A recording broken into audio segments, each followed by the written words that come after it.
Hello, friends, and welcome back to Stories About Entitled People. It's not every day that you get a chance to teach your boss a lesson. Well, our OP got that chance. But before we begin, don't forget to subscribe to our channel if you're new here and turn on notifications so you don't miss a new video every single day. Here we go. Are you sure you want me to take part in this go-kart race? Sure thing, boss. A few years back, I started my first job as a mechanic and was informed of a mandatory monthly kart race in the local track, which was promoted by my boss and owner of the company. He didn't care if you enjoyed it or not. He booked the time slot, and we all had to show up after working hours and paying our own ticket to drive. It was supposed to be a team-building exercise, and I could see the boss really liked race cars through the various pictures and trophies in his office. During the week, in anticipation of the event, boss would motivate/participate in setting the mood for the upcoming race. It was the only topic that week, and I was told by colleagues that this was really important. I knew that on the evening of the race, I had to pick up my girlfriend, and that would clash with the race, so a couple of days before, I told my supervisor that I'd not attend the race. It was after hours and on my dime anyway, so I didn't think it'd be a problem.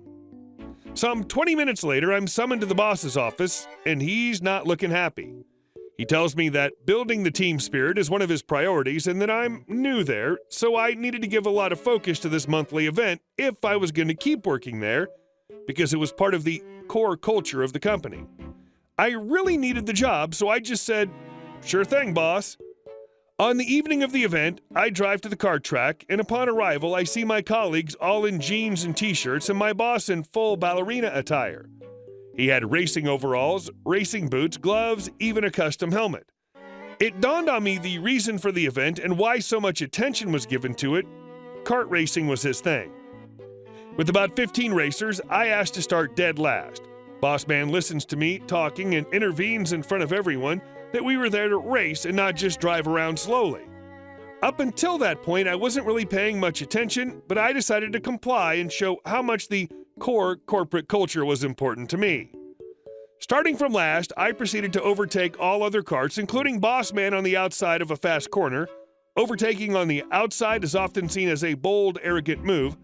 After just a few more laps, I reached him again, and as I was about to lap him, he went into the pits and stepped out.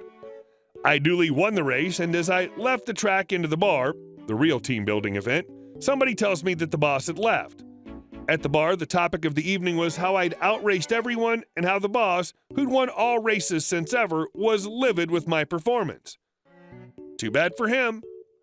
I guess I forgot to add to my resume that I'd raced karts competitively as a kid, so I knew what I was doing and shattered his Ricky Bobby dreams. After that, I was always courteously invited, but never again required to show up at his events. I went a few times, but arrived late on purpose, so I'd just take part on the bar thing and not the race. And our second story. Some people are just never happy. This was back at the beginning of the pandemic. Social distancing and masks had been required for a few weeks to a month, I think. My story changed from multiple lines to only one line with social distancing. We didn't have plexiglass yet and could only have 2 registers open. I was on first register and my coworker on the other. Both of us were trying to get through the line and go as fast as we could with transactions, but people kept coming in, so the line was still very long and slow. My coworker left the register for a few minutes to take care of some important thing that I don't remember now.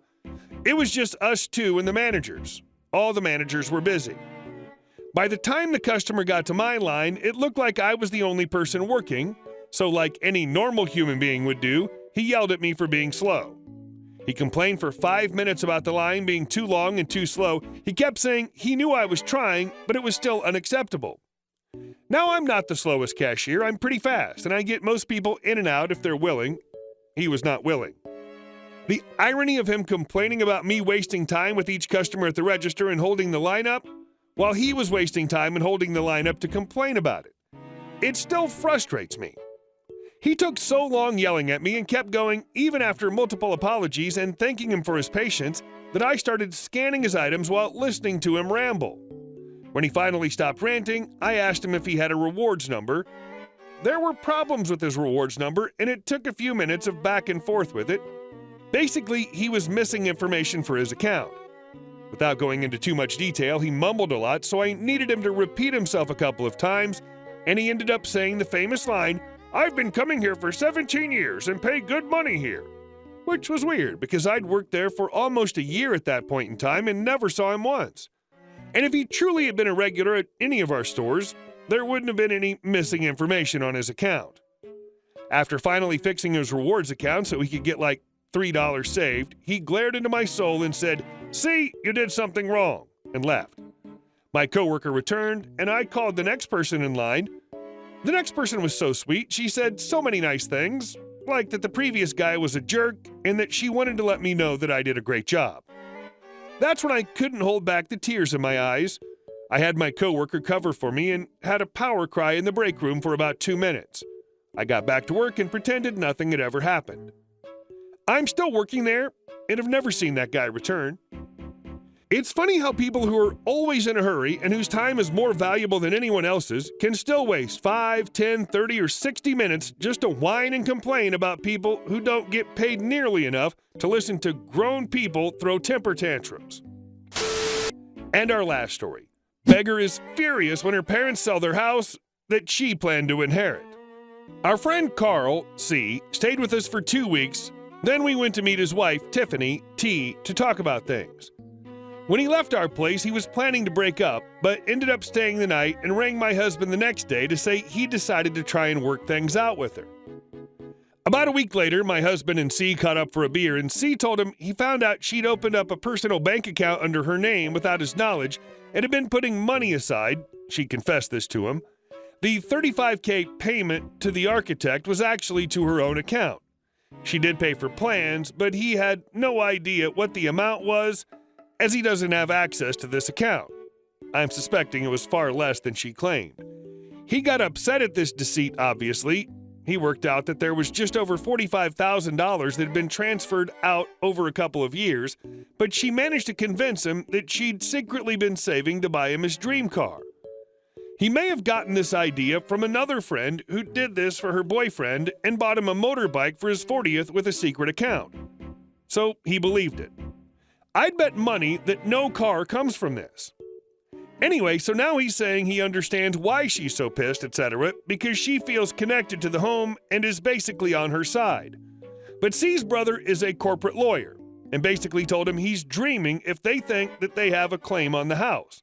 So they dropped the lawsuit idea, and the good news is that her parents put the house on the market anyway and accepted an offer within 4 days.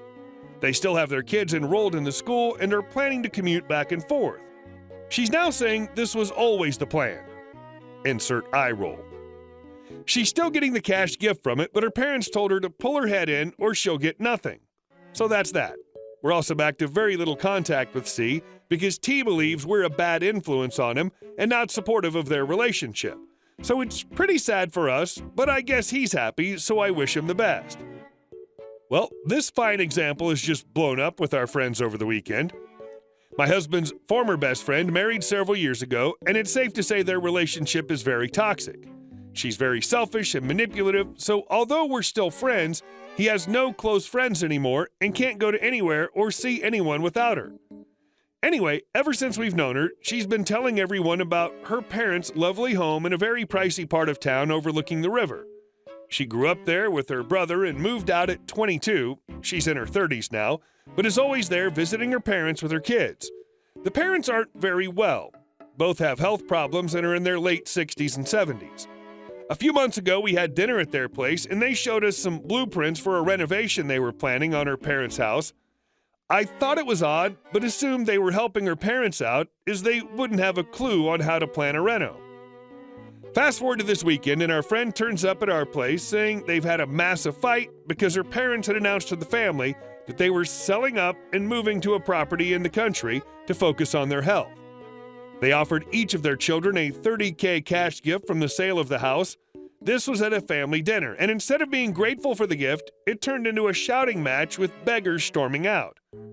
Apparently, Beggars was absolutely furious because she'd spent $35K on architect plans for the renovations, which sounds fair if the parents had asked for their help.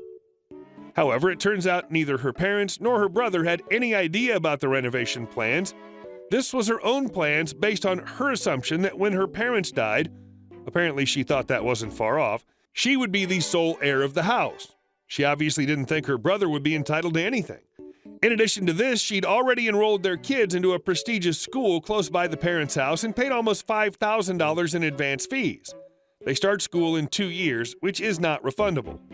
She's now threatening to try and sue her parents to stop the sale of the house, which she claims should be a family decision, not a selfish one. LOL. Our friend had no idea about any of this. He was under the impression the parents had asked her for help and has now found out she had used some of their savings to pay the architect. Her argument is she thought they'd get it all back anyway when the house comes to them. She put a massive rant on social media, which was taken down shortly after when she realized the comments weren't going her way. Man, I wish I had a screenshot. Here's hoping this is the end of this toxic relationship and we get our friend back. Still enough time for the parents to cut her out of the will for being a totally selfish bee. Hey guys, thank you all for watching the video. I'll see you in the next one.